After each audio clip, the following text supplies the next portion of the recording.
Eu espero que vocês tenham tido um feriado, um Natal, um dia bom, uma noite boa, uma sequência de eventos fraternos, razoável, tranquilo, edificante, minimamente razoável, como eu já falei antes, para cada um de vocês. Agora, é óbvio que o meu coração se vincula àqueles milhões e milhões e milhões e milhões que não têm pessoas com quem compartilhar uma noite especial ou uma sequência de eventos fraternos, e meu coração está sempre também vinculado, eu diria até que sobretudo vinculado a esses que sabem que existe confraternização para todo lado, mas eles ou elas próprias estão solitários. Eu espero que isso não tenha acabrunhado você, que não tenha esse poder de trazer nenhum arrasamento existencial para a sua vida. Por favor, não deixe que esse calendário chegue para o seu mal. Se ele não puder lhe fazer bem, bloqueie o coração para que ele não tenha o poder de lhe fazer mal, nem de lhe diminuir, nem de fazer você se sentir rejeitado, rejeitada, solitariamente colocado em ostracismo, mal amado, mal cuidado ou qualquer coisa do gênero, porque tem muita gente que vive num mundo de sonhos tão paralelos, tão intensos, tão carregados de ilusões a respeito dessas datas, que quando elas vão se aproximando, se as coisas não acontecem exatamente conforme o presépio psicológico montado na cabeça da pessoa, meu Deus, tem gente que desaba. A fragilidade humana só aumenta e cresce, cresce, cresce. E eu fico vendo coisas que no passado, e não estou falando de um passado tão secular, estou falando do passado que me diz respeito. Eu sou um homem de quase 70 anos, mas que não significavam absolutamente nada para a maioria das pessoas. Hoje, as coisas continuam a não significar nada em si, mas o invólucro social, o glamour, as luzes, o comércio, a propaganda, toda a construção, a arquitetura de design, de felicidade, é tão esmagadora e a mente das pessoas é tão frágil e a vida é um fiapinho que não aguenta um toque, que se as coisas não acontecerem exatamente conforme as pessoas idealizaram ou planejaram, parece que houve um boicote divino contra a vida das pessoas, e tudo é razão para a pessoa se vitimar, se auto-vitimar, se arruinar e dizer é só comigo, porque eu. Meu Deus, é um momento muito difícil. Além de que a existência não está fácil, por trilhões de razões reais e concretas, as pessoas se fragilizam cada dia mais. E aquilo que antigamente era um mosquito que você sacudia e expulsava e dizia tchau, sai daqui. Hoje em dia, meu Deus, cai com um peso avassalador, destrutivo na maioria das pessoas. Eu estou vindo de uma longa viagem. Eu tive uma educação numa família que ainda vivia no século XIX. Eu já disse isso umas 5, 6 vezes aqui. Eu fui educado numa família amazonense, amazônico-europeia e indígena autóctone. Tinha uma composição bem rica do século XIX. e o lado autóctone e indígena da família, primitivo. Depois, aos 10 anos de idade, antes de completar os 11, eu fui para o Rio de Janeiro no meio do golpe militar. E aí eu fui introduzido no século XX. Foi quando eu assisti televisão pela primeira vez, vi o mar pela primeira vez, fiquei exposto àquele monte de mulheres lindas de Ipanema, de Copacabana, do Leblon, de biquínis, de outros comportamentos, outro modo de ser, outros estilos de namoro. Início da década de 60, eu botei o pé no século XX, já passando a metade do século XX. Aí me tornei aceleradamente uma figura do século XX. E depois eu entrei antecipadamente no século XXI. Já nos anos 90, depois de um período nos Estados Unidos, eu visualizei o que nos aguardava e comecei a me preparar para viver o outro milênio, com os outros desafios, com as outras perspectivas. E quero dizer a vocês que fui até aqui muito feliz atravessando esses 3 séculos culturais que me foram dados experimentar em circunstâncias diferentes. E acompanhei a transição psíquica das pessoas. Na minha terra, no Amazonas, a resiliência, a resistência, a capacidade de lidar com a realidade, a crueza das coisas e a tranquilidade com a qual se tratava o mundo real e natural. Depois, no Rio de Janeiro, com a vaidade do século XX, com o glamour, com as lantejoulas, com as belezas e os brilhos, com as purpurinas e também com as fragilizações.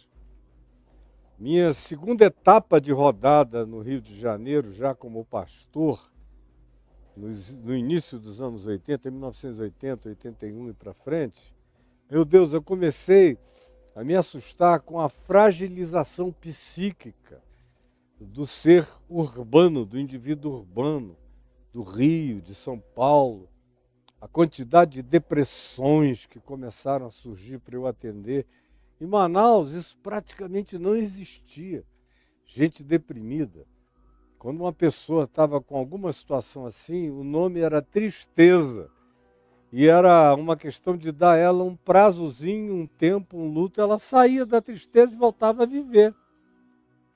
Foi já na minha segunda rodada no Rio, nos anos 80, no início daquela década, como pastor, que eu comecei a ver a depressão tomar uma desproporção brutal.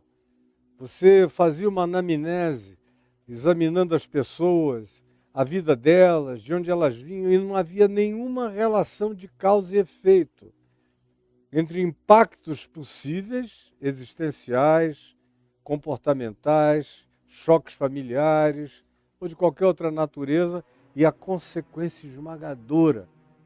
Era como um indivíduo que tinha levado um peteleco leve e parecia que tinha levado, de fato, um cruzado do Mike Tyson.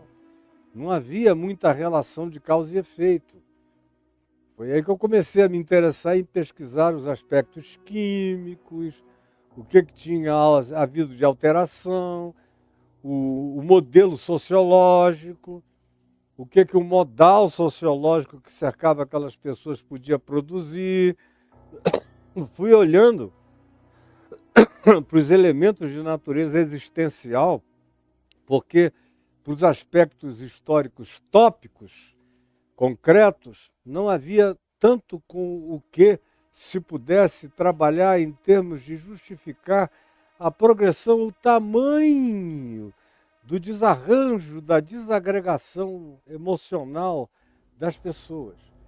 Quando a gente entrou no século XX, meu Deus, a sensação que me dava já era de que as gerações tinham se tornado quase todas de algodão doce. Se de um lado havia uma brutalização humana terrível, paradoxal, do lado extremo, das atitudes dessensibilizadas, humanamente falando. De um outro lado, você lidava com uma hipersensibilização, onde a pessoa já nascia cobrando do mundo um atendimento especial, planetário, como se o mundo devesse alguma coisa para as pessoas. Eram indivíduos que já nasciam e já nascem traumatizados. Você tem que tirá-las de um trauma que elas já nasceram herdando. Desde o ventre, em alguns desde antes do ventre, já é um trauma metafísico, existencial, sem que haja nenhuma profundidade de natureza espiritual, psicológica ou filosófica na vida dessas pessoas. É simplesmente assim porque é assim, e assim é porque assim é determinado que seja. E não há muito que você possa fazer, porque as pessoas já dão razão a esse estado a priori. E aí, como não há muito o que fazer do ponto de vista dialogal, na vida de um monte de pessoas, os recursos que foram sendo usados, aos quais passou a se recorrer, foram os recursos de natureza cada vez mais química, cada vez mais droga, cada vez mais... E quando eu digo droga, não estou falando de droga ilegal, estou falando de droga fármaca, droga prescrita, de todas as naturezas. Como hoje a grande epidemia mundial é de drogas prescritas, de drogas fármacas. E isso é o que deteriora a mente planetária. E sem que o indivíduo tenha aquele contraponto, aquela base, não consegue resistir às realidades que o cercam. Tem que acontecer em estado de anestesia constante. Somos cada vez mais gerações e gerações de zumbis, de gente que, para conseguir atravessar a existência, precisa ser zumbificada quimicamente, anestesicamente, para ir adiante. Você sabe exatamente do que eu estou falando, isso está lotado dentro da tua casa, na sua vida. A gente vê crianças hoje com 5, 6 anos de idade, grudadas ali naquele joguinho, que vão se tornando entes macerados, que quase não conhecem o sol, quase não tiveram nenhuma experiência tátil com o chão da Terra. O chão planetário ficou perigoso. Tudo está cheio de vírus, de bactérias. E você ainda abre a internet, é aquela quantidade enorme de tarados bacteriológicos, tarados virais, te mostrando o que tem dentro de um sushi, te mostrando o que tem dentro de um amendoim, te mostrando o que tem dentro de tudo. Eu não sei o que esses caras comem, se você se dedicar a olhar microscopicamente para qualquer coisa, é claro, se você olhar microscopicamente para dentro de você, você é uma colônia de bactérias e de vírus para todos os lados. Numa troca de salivas, num beijo, é uma troca bacteriológica e viral de todos os tipos. Você tem que se tornar um ser ascético, tem que viver dentro de uma bolha, mas você já não é mais um ente terráqueo. Se você viver assim, chega a me dar uma certa irritação existencial de natureza essencial. Eu às vezes até digo para minha mulher, não me mostra isso não, porque eu vou comer, você entendeu? Eu vou comer gostoso. Eu sou um amazonense que bebi água de igarapé, da beira do rio, estou aqui forte a vida inteira, sei que tinha ameba, que tinha um monte de coisas, mas eu estou aqui e eu comi do pé, tirava do pé sem lavar e comia. Eu sou um ser nascido no planeta Terra, com muita alegria e com muito prazer. Não tenho parentesco com Elon Musk, não quero viver numa bolha em Marte. Quero terminar meus dias nesse planeta, vivendo como um terráqueo feliz, contra toda a infelicidade que se possa querer propagar. E crescer e fazer existir. Eu, todavia, continuarei um filho da terra, olhando para os céus.